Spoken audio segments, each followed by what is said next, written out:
Main road पे ही हमारी mushroom प्रशिक्षण एवं अनुसंधान प्रयोगशाला है।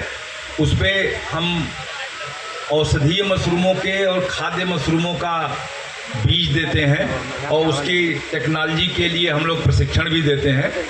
बस केवल एक चीज़ बताना था मुख्य रूप से कि गांव में मशरूम को सांप की छतरी या कुकुरमुत्ता कहते हैं। इसके चक्कर में हमारे ज़्यादातर किसान भाई मशरूम का प्रयोग नहीं करते हैं। तो क्यों कहते हैं ये आपको पता होना चाहिए, और अगर ये पता हो गया तो आप फिर मशरूम खाने लगेंगे। मशरूम को गांव में सांप की छतरी या कुकुरमुत्ता पुराने समय से इसलिए कहा जाता है कि जो अपने से पैदा होने वाली मशरूम जो खेतों में होती है या जंगल में होती है, वो मशरूम जो है करीब 90% जहरीली होती है। अगर बाहर 10 मशरूम पैदा हो रही है तो उसमें से 9 मशरूम जहरीली है। तो इसलिए इसको गांव में सांप की छतरी या कुकुरमुत्ता कहते हैं कि या तो डर के मारे या नफरत के मारे आप बिना जानकारी के मशरूम न खाएं। एकदम सही कहते हैं, खेत में या जंगल में उगने वाली मशरूम का सीधा प्रयोग नहीं करना चाहिए। दूसरा, जो अब 10% 10 में से एक मशरूम जो खाने लायक है, उसके बारे में अथर्ववेद के सुश्रुत संहिता में कहा गया था कि देवताओं का सोम रस जो है, ये मैं नहीं कह रहा, ऑलरेडी वेद में लिखा है कि देवताओं का सोम रस जो है मशरूम से बनता था। सोम रस का मतलब है, रस है तो इसका मतलब कोई पीने वाली चीज़ होगी, और वो मशरूम से बनती थी। और इस देवताओं के प्रयोग में होने के कारण देवता जो है अमर होते थे। कोई भी देवता का फोटो अगर हम देख लें, चाहे माताओं का, अपने देवी माताओं का, तो उनका फोटो 35-30 से 40 साल के बीच में होता है, एक ब्रह्मा जी को छोड़ दे, क्योंकि वो पितामह है तो इसलिए उनका थोड़ा सफ़ेद बाल दिखता है। बाकी सब एकदम 30 से 35 साल के होते हैं, क्योंकि ये माना जाता है कि अमर है। अमर कौन होगा? जो जल्दी न मरे या कभी नहीं मरे।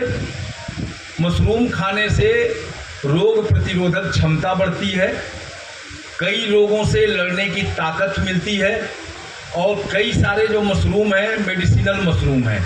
वैसे पूरे विश्व में 14,000 तरह की मशरूम पाई जाती है, जिसमें से 1400 मशरूम के तरह की मशरूम खाई जाती है।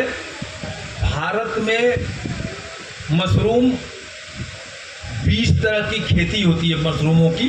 उन मशरूमों को हम लोग प्रयोग कर सकते हैं। 8 तरह की मशरूमों पे हमारे अनुसंधान केंद्र पे भी काम होता है, जिसमें 3 खाने लायक हैं और 5 जो है मेडिसिनल हैं। कैंसर से लड़ने वाली मशरूम भी हमारे केंद्र पर उपलब्ध है। आप उसका बीज चाहेंगे तो बीज मिल जाएगा, सूखा चाहेंगे तो सूखा मिल जाएगा। और आप केंद्र पर जो मेट्रो का स्टेशन है नमो भारत का, मोदीपुरम वाला, उसके बगल में ही हमारा सेंटर है। हमारे सेंटर के बगल में ही है वो, तो आप वहाँ कांटेक्ट कर सकते हैं। कोई हमारा मोबाइल नंबर नोट करना चाहे तो नोट कर सकता है, 94 124 65 255, ये मेरा मोबाइल नंबर है। और मैं वैसे तो साइंटिस्ट हूँ, पर विश्वविद्यालय में अधिष्ठाता स्नातकोत्तर अध्ययन, मतलब विश्वविद्यालय में जो भी पीजी के स्टूडेंट हैं, जो एमएस मास्टर और पीएचडी करते हैं, उनका क्वालिटी कंट्रोल का काम हम लोग देखते हैं। तो आपको हमसे संपर्क करना हो, नंबर मैंने बता दिया, 94 124 65 255, तो उस पर कांटेक्ट कर सकते हैं। नवंबर में एक ट्रेनिंग हम करा रहे हैं, 35 लोगों की होगी, 7 दिन की होगी, 1500 रुपये फीस होगी। ऑलरेडी मुझे लग रहा है 35 लोगों में 25 लोग करा चुके हैं, 8-10 लोगों का ही बचा है। तो आप लोग चाहें तो कर सकते हैं, और अपने से आना है, 7 दिन आना है। मशरूम के बारे में जिनको ज़्यादा जानकारी लेनी होगी, वो कृषि महाविद्यालय का जो स्टॉल है हमारा मेले में, वहाँ पे हमारे 2 पीएचडी स्टूडेंट खड़े हैं स्टॉल के साथ में, आप उनसे जानकारी कर सकते हैं। तो मशरूम के बारे में ज़्यादा अभी टाइम कम है, काफ़ी हमारे प्रोफेसर्स लोग बैठे हैं हम कुछ कहने के लिए, तो मैं आपका ध्यान से बात सुनने के लिए बहुत बहुत धन्यवाद करता हूँ। और अगर कोई जानकारी है तो नंबर मैंने दे दिया है, आप हमसे शेयर कर सकते हैं। ये मेरा व्हाट्सएप नंबर है। तो फिर से नंबर बताएं, 94 124 65 255, यही मेरा व्हाट्सएप नंबर भी है। आप व्हाट्सएप पे भी हमको मैसेज कर देंगे। आप जब भी फ़ोन करेंगे, जनरली हम फ़ोन उठाते हैं, अगर कहीं मीटिंग में है नहीं उठाया तो मैं शाम को आपको 5 बजे के आसपास कॉल बैक करता हूँ, सबको करता हूँ। धन्यवाद। आप पूछ,